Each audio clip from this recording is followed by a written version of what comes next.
ये तो सच्ची बात है। विलासिता का स्वयं का जीवन नहीं होना चाहिए। हमारे पास जो सुख सामग्री वो दूसरों के लिए है, अपने लिए जिससे कम खर्चे से काम चल जाए वैसे चलाना चाहिए। अपना जीवन बहुत ही सात्विक होना चाहिए। हम टूटी से उतना ही जल लेते हैं जितनी आवश्यकता होती है, उतने ही बिजली चलाना जितनी आवश्यकता, नहीं तो बल्ब बंद करके अगर प्रकाश से काम चल रहा है बाहरी तो बल्ब नहीं जलाना है। अगर पंखे से काम चल रहा है तो कमरे में फिर हमको एसी नहीं चलाना।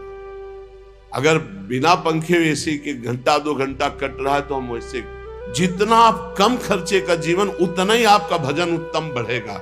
आप ये मत सोचो कि तुम मेरी संपत्ति में जितना चाहूं महंगे से महंगा प्रयोग कर सकता हूं। नहीं, सब संपत्ति रघुपति के आई, श्री जी के आए।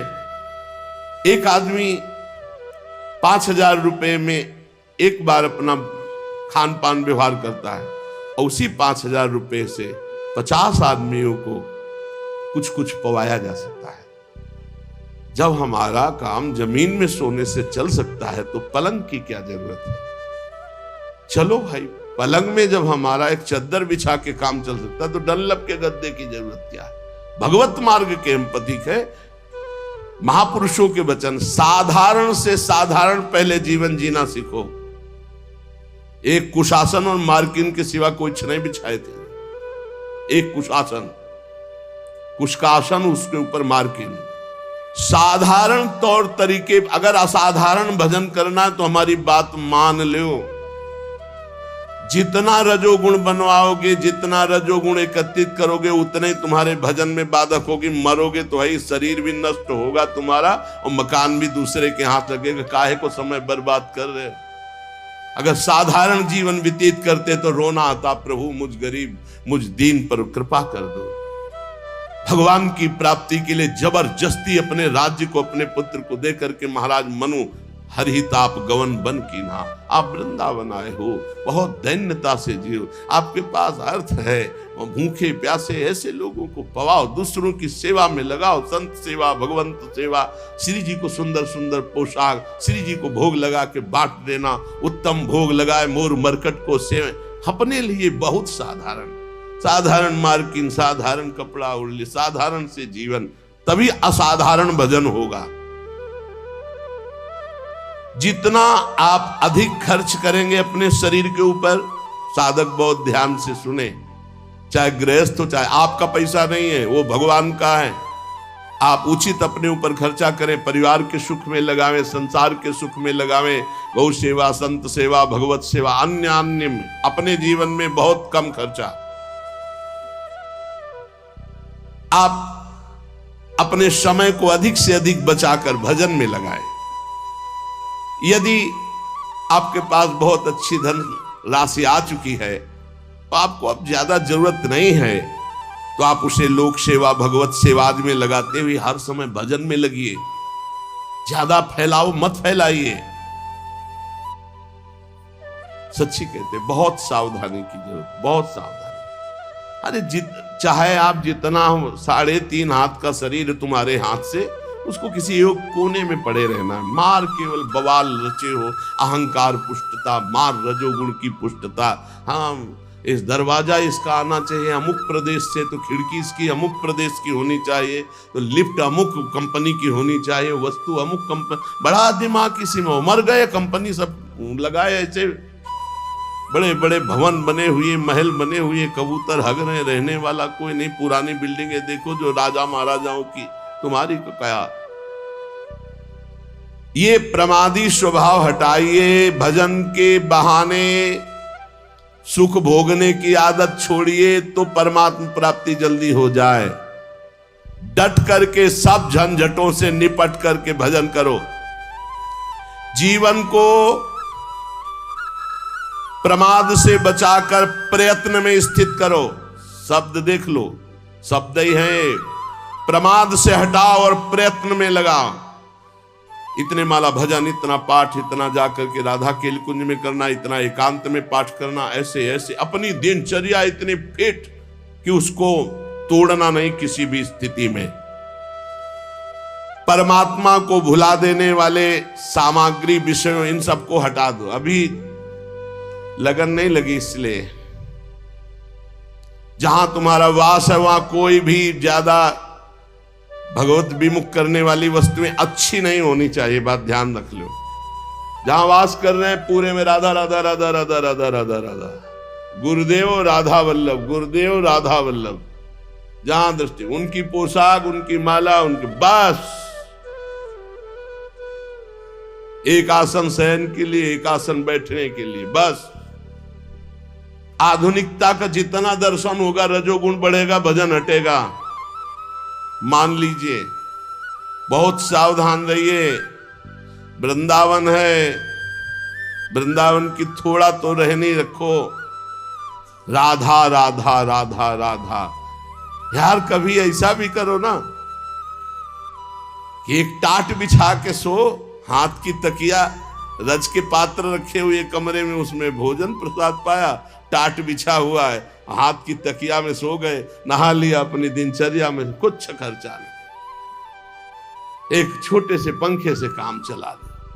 अगर आजकल इतनी बिल्डिंगें बन रही कि वायु बाहर की नहीं मिल, शरीर को जैसे रखो वैसे रहेगा।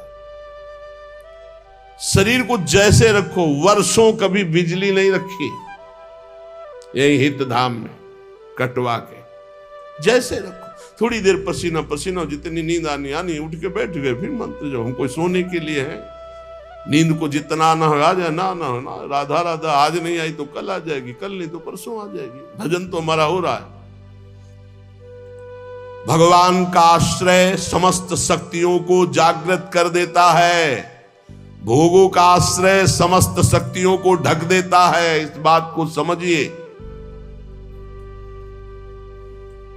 बहुत दुर्भाग्य है जो हमें सुविधा अच्छी लगे, बहुत दुर्भाग्य है, सच्ची मानिए। अंदर की स्थिति को तुम नहीं जानोगे, बाहर की बातें देखते हो। बड़ा दुर्भाग्य है जब सुविधा में भजन किया जाए, बड़ा सौभाग्य है जब असुविधा में भजन होता है। जो असुविधा में भजन किया महापुरुषों ने, वो सुविधा में, वो तो सुविधा भ्रम है, सुविधा भ्रम है। देखो, पूज्य श्री रघुनाथ दास गोस्वामी जी के पिता ने रसोईया, रुपया, सब व्यवस्था, सेवक जन भेजे कि अब जब जगन्नाथपुरी में ही रहेगा बेटा बाबा जी बन के, तो सारी सुविधाएं। अपने आप वैरागी को कोई शिक्षा नहीं देनी होती। एक दो दिन भोग बनाया, महाप्रभु चैतन्य देव को पवाया, फिर कहा कि जब हम भगवत मार्ग में चले तो मेरे प्रभु के द्वारा मेरा भरण पोषण होना चाहिए, ये पिता के द्वारा वही भोगा नहीं, वापस कर दिया। और जगन्नाथ जी के सिंहपौर पर जो भिक्षुक जन हैं उनके बीच में खड़े हो गए। तो भिक्षुक जनों का तो अभ्यास था, दौड़ दौड़ के आगे लेते, वो गंभीरता से खड़े रहते, जब कोई उनकी तरफ देख कर दे देता तो वही पा लेते, ने रात दिन भजन करते। इस वृत्ति को भी ठीक नहीं समझा। फिर एक अन्य क्षेत्र से थोड़ा अन्य, इस वृत्ति को भी सुविधाजनक समझा। रात्रि में जो प्रसाद फेंक दिया जाता, गौएं भी नहीं पाती, वो उठाकर धोकर फिर पाते, रात दिन नाम जप। महाप्रभु चैतन्य देव जी को जब गोविंद जी के द्वारा पता लगा कि ऐसे रघुनाथ दास जी, तो चुपचाप रात्रि में गए और भोग लगा को पाना ही शुरू किया था कि ऐसे, और कहा इतना स्वादिष्ट अमृत जैसा भोग अकेले अकेले पाता है रघु, मुझको निमंत्रण नहीं दिया। अरे प्रभु आपके लायक नहीं, बोले यही तो अमृत है महाप्रभु। भगवान का आश्रय समस्त शक्तियों को जागृत करता है और भोगों का आश्रय इस समस्त शक्तियों को ढक करके पाप ताप संताप उत्पन्न करता है। जो भगवान का आश्रय ले लेता है, भगवान उसके सारे दोषों को अपना दोष मान लेते हैं, सारे उसके अपराधों को स्वयं मिटा देते हैं। भगवान के बल के समान कोई बल नहीं, इसलिए उपासक को अपना बल नहीं, भगवान का बल का भरोसा रहकर निर्भय हो जाना चाहिए। थोड़ी रहनी सुधार लो प्रभु, थोड़ी रहनी सुधार लो, थोड़ा साधारण जीवन जियो तो असाधारण भजन होने लगे। ये सब ठीक नहीं। बाहर सच्ची कहते हैं, दुर्भाग्य समझो जो सुविधाजनक जीवन जीकर भजन करना चाहते हैं, जो सब सुविधाओं को ठुकरा करके, सब वैभव है लेकिन बहुत अकिंचन जीवन जीते हैं, बलिहारी उनके जीवन की। भगवान जितनी रचना रचे उसका प्रतिक्षण परिवर्तन हो रहा है और नाश की तरफ जा रही है।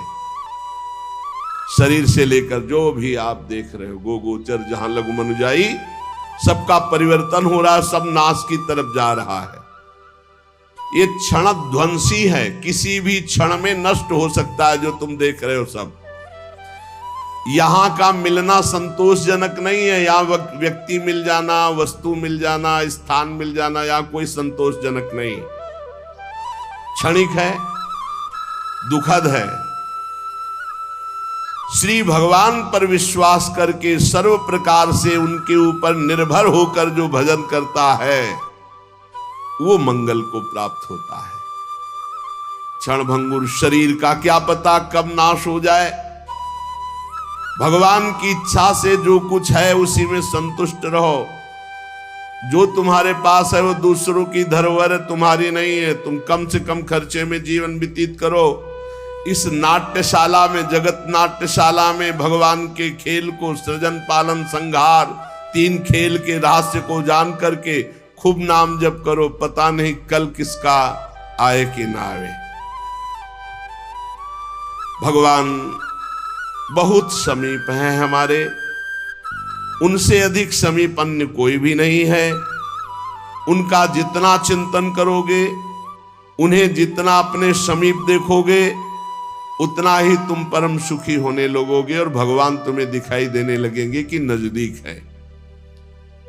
जब तक अपनी इंद्रियों को वश में नहीं करोगे, मन को वश में नहीं करोगे, तब तक परमात्म स्थिति नहीं आती। श्री भगवान ने गीता जी में अर्जुन जी से कहा कि जो योग युक्तो विशुद्धात्मा विजितात्मा जितेंद्रियः सर्वभूतात्म भूतात्मा कुर्वन्नपि न लिप्यते।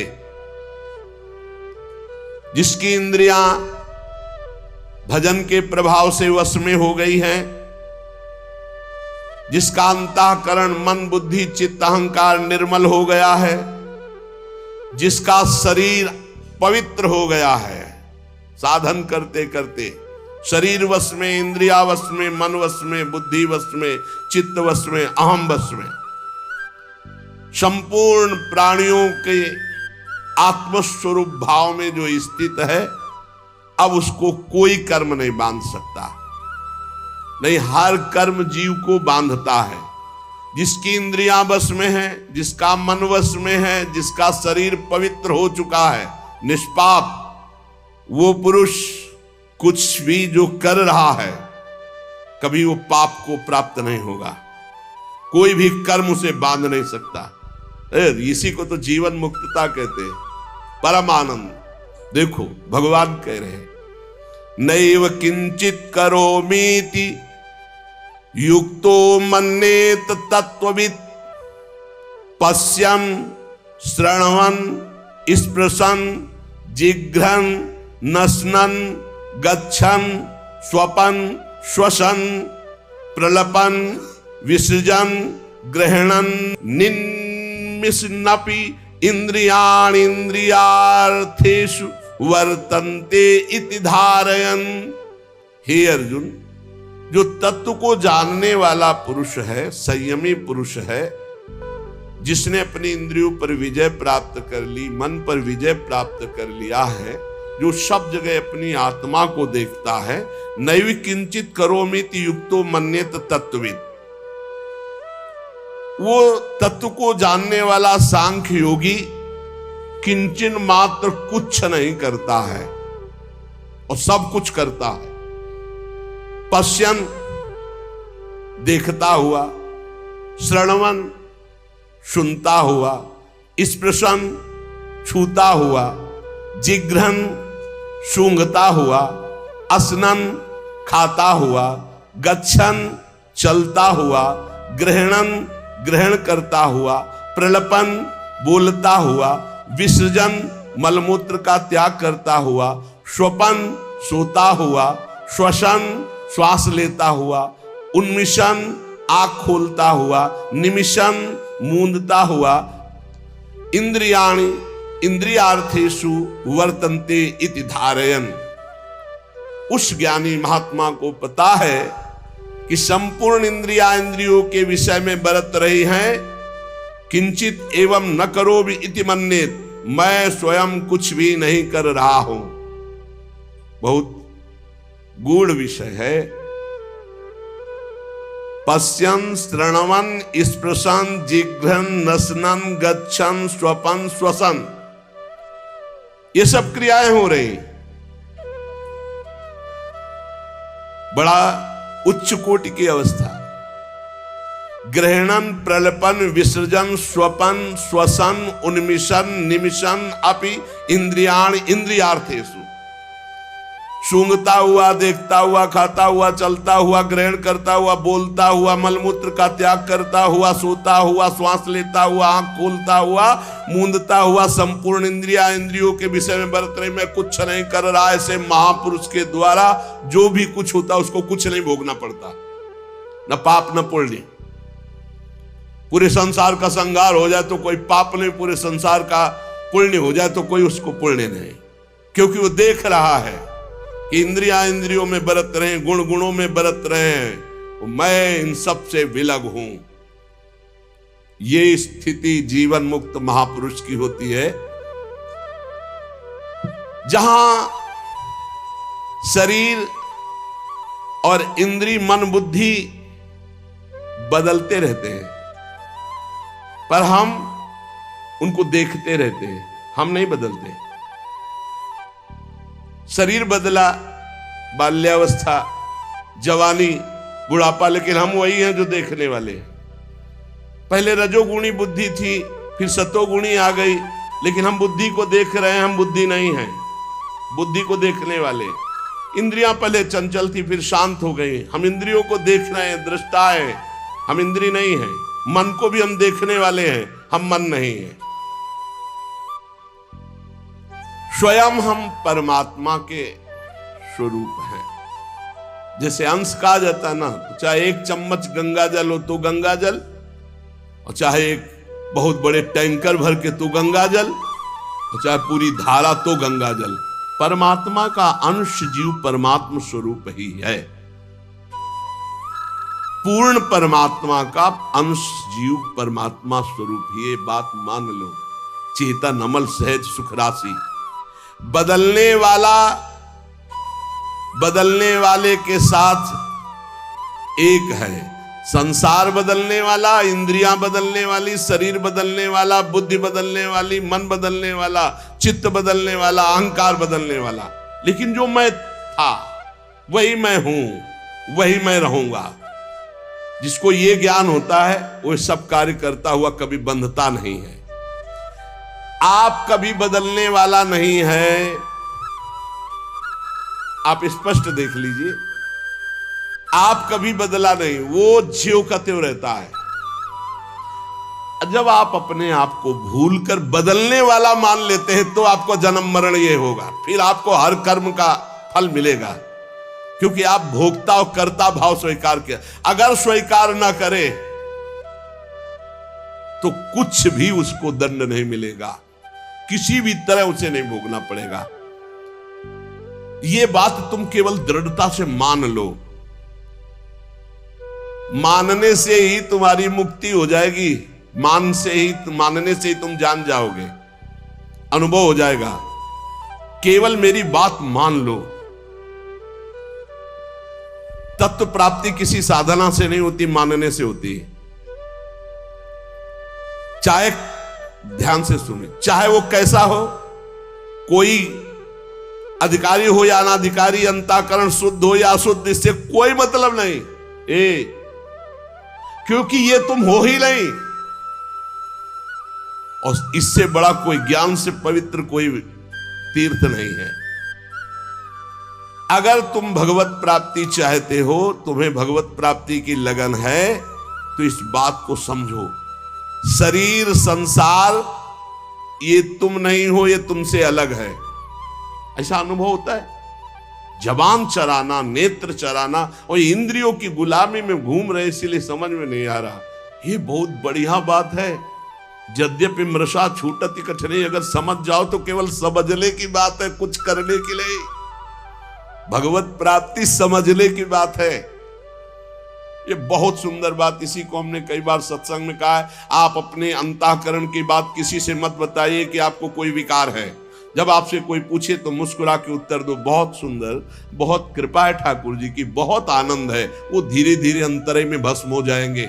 उनकी सत्ता ही नहीं, आप जब सत्ता देते हैं तभी वो आपको परेशान करते हैं। भगवान कहते हैं मात्रा स्पर्शास्तु कौन्तेय शीतोष्ण सुख दुखदा आगमा पाइनो अनित्यास्तास्तितिक्षस्व भारत। ये आने जाने वाले विकार हैं, इनकी सत्ता नहीं है, इनको चुपचाप सह जाओ। अंतःकरण में, तुम्हारे में तो आए ही नहीं, अंतःकरण में तन्मयता होने के कारण तुम्हें भास रहा है। तुम में तो कभी कोई विकार हो ही नहीं सकता।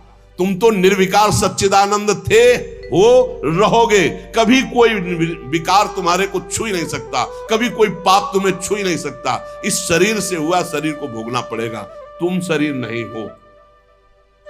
अब इतना ज्ञान हो जाए तो जीवन मुक्त हो जाए। एक मार्मिक बात है जिसकी तरफ साधक ध्यान नहीं देता, वो ये कि परमात्मा की प्राप्ति करने से नहीं होती, मानने से होती। और सब करने में लगे, सब करने में लगे। और यहां कह रहे एक साधक इस तरफ ध्यान नहीं देता।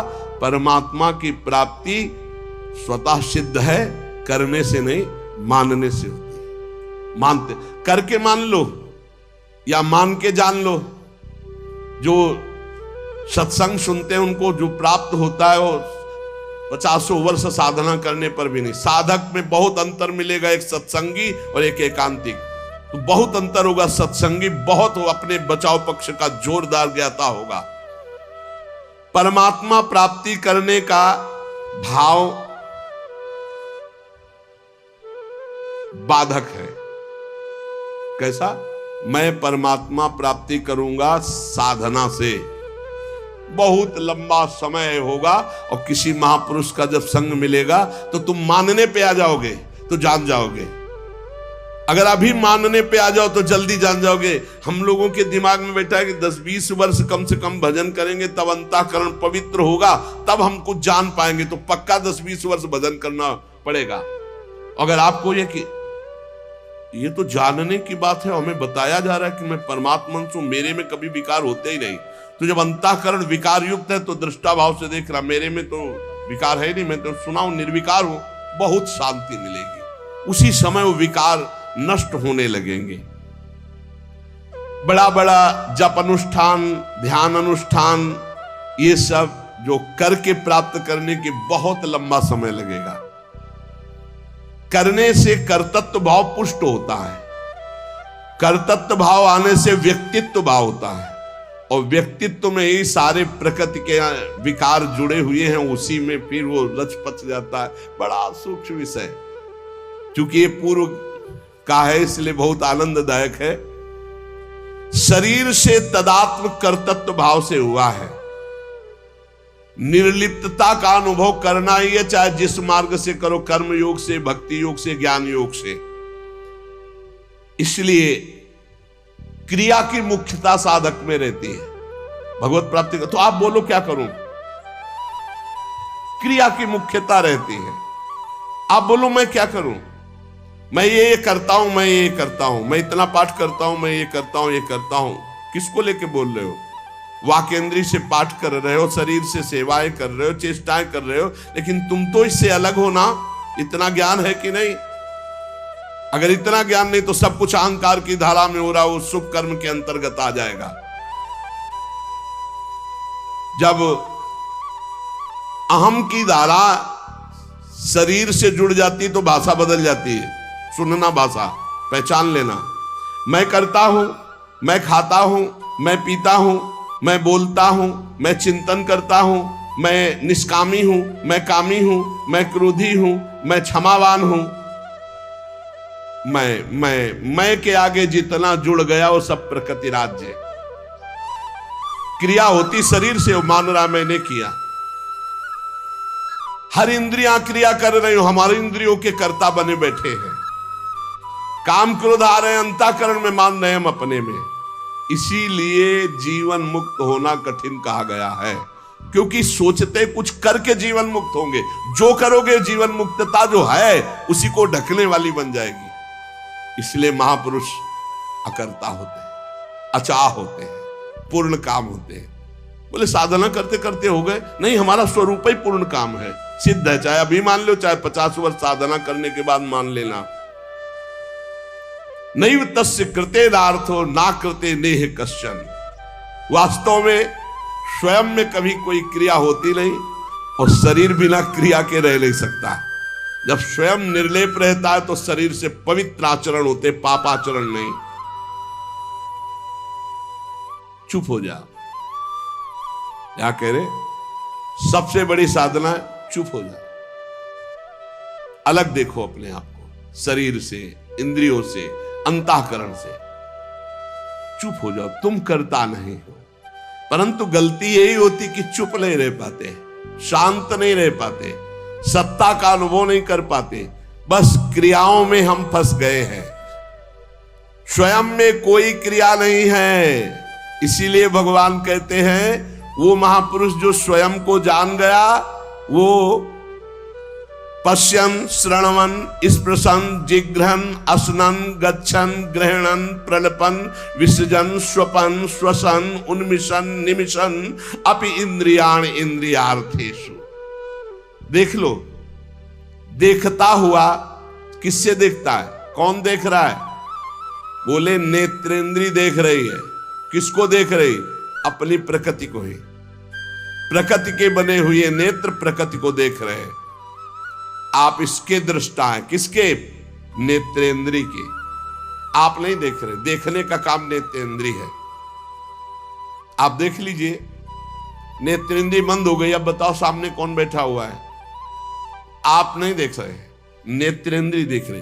तो देखता हुआ भी मैं नहीं देख रहा हूं, देखता हुआ भी मैं नहीं देख रहा हूं, क्योंकि मैं नहीं देख रहा हूं, नेत्रेंद्री देख रही है।